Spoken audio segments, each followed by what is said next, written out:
So to wrap up, what have you got to say? Maybe in just the next few minutes. Is there anything else you wanted to say before we end this particular interview? Yes, and as I was saying before, that I try not to say too much and not end up saying what I mean, because when the more we say, the more we speak, it doesn't necessarily mean we're conveying the very core of our message. But I don't have a core message. I do have something I would like to tell people in general, and that is that if you are dealing with other people in your life that are stopping you from achieving your own true potential to become fully enlightened, to try to become fully enlightened, because one who becomes relatively enlightened starts to realize that there's always more room to become even more enlightened. In fact, the whole thing about being really enlightened is that you start to realize, well, wait a second, there's still more to learn and more mystery about everything. And so real enlightenment is not something where you've achieved it and that's it. It's the end of development. A really enlightened person starts to realize that there's so much more to learn than they ever thought there was. And the more you learn, the more you realize there's much more to learn. And it's not just abstract stuff. We're talking about things about your own emotional reality, your own experience as a living person. Who are you? How free are you? And that's what I want to talk about. How free are you as a person within your own self, within your own mind, your own body, and your brain? How free are you?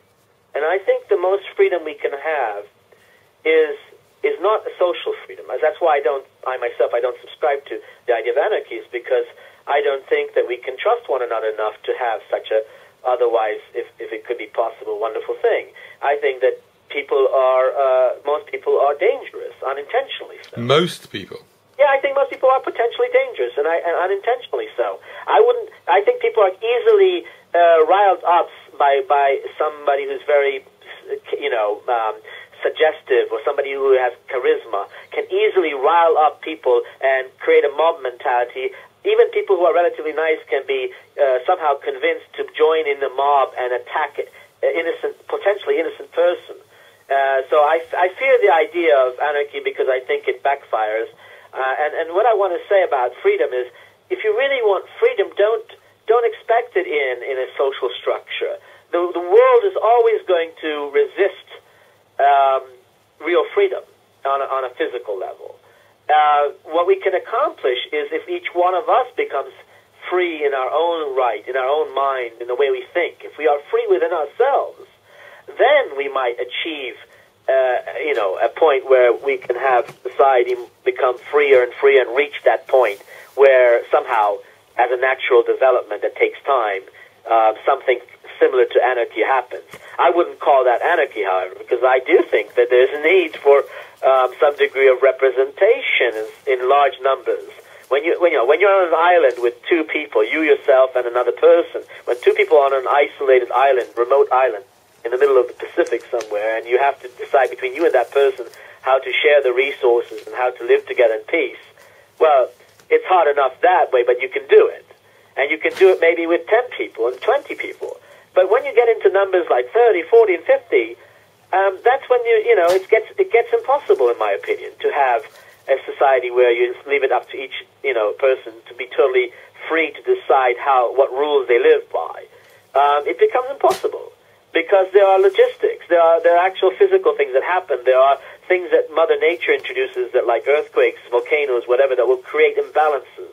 And so one part of the island will have food and the other part will be starving. And then how do we ensure that things are shared properly and somebody doesn't hoard food or whatever, How can we ensure that what was somehow achieved for a while, that little utopia achieved, will remain an utopia?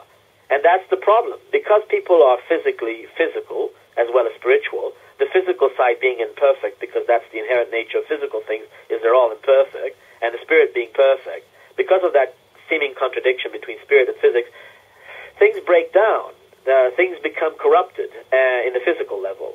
And therefore, you can't trust people. And I think people are potentially dangerous. I myself am not, because I have developed these safety mechanisms in my own mind I call them jack-in-the-boxes or something similar to that. Like if I reach a certain point where I could be a danger to somebody, there's a mechanism in my mind that automatically sets in, that I've developed through meditation and through self-discipline, that stops me from going that step further and causing the damage that would be irreversible. You understand? Yeah. So I couldn't murder somebody intentionally. I might kill somebody in self-defense. I haven't yet had to do that, thank goodness. It would be a horrible thing for me. I think that if I ever were in a situation where I was forced to kill in self-defense, it would still trouble me deeply, because even if the person may have really been, totally horrible threat to me and to everybody else, and even if they were, an actual Nazi, fascist trying to murder innocent people, and would say justified, I still have some difficulty with it having done that. But I think that's what I'm saying. Freedom is not something we should expect and hope for and build for in society. It's something we should build in our own personal lives, and we should become then the role models for others to emulate. And that's what I wanted to say.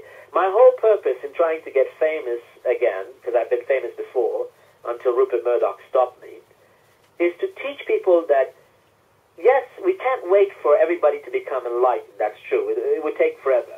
But what we can do is promote those role models whose values, whose ideas are geared towards liberating, helping people liberate themselves, freeing people's minds, freeing them to become free, to try to become freer, I should say. So there are those of us who impose our own insecurities on others and want to control others because we have no control over our own lives, right? There are people who have no control over their own lives, but they want to control everybody else because they have no control over their own lives. And they make a mess of the world. They are dictators. They are demagogues. They are psychopaths, psychotics.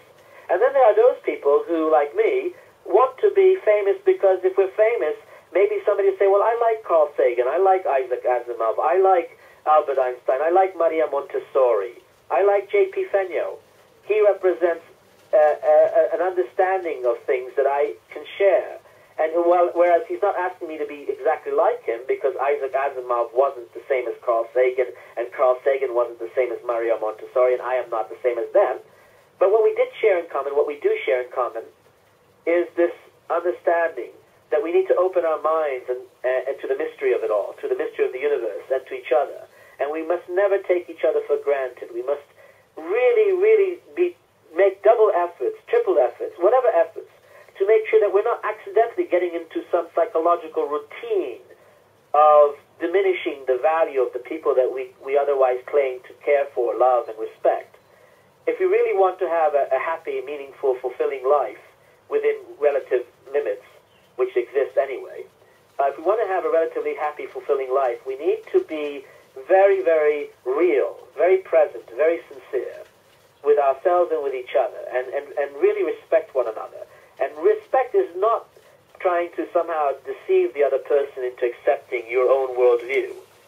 Respect is understanding that that person has many reasons to have a different worldview than yours. But maybe you can find the commonality, the common denominator, and maybe on that basis we can unite the whole world. What we have in common as human beings is much greater than what we have in difference. But the differences are much more exciting for those who are junkies, who are adrenaline junkies, who are addicted to adrenaline and the excitement of seeing others suffer. That's sickness, that's mental illness, that's wrong. I wish there were more video games that make us love each other and respect each other rather than want to kill one another. Right, yeah, that's nice. I like that. That's a beautiful way to end it. Thank you for that.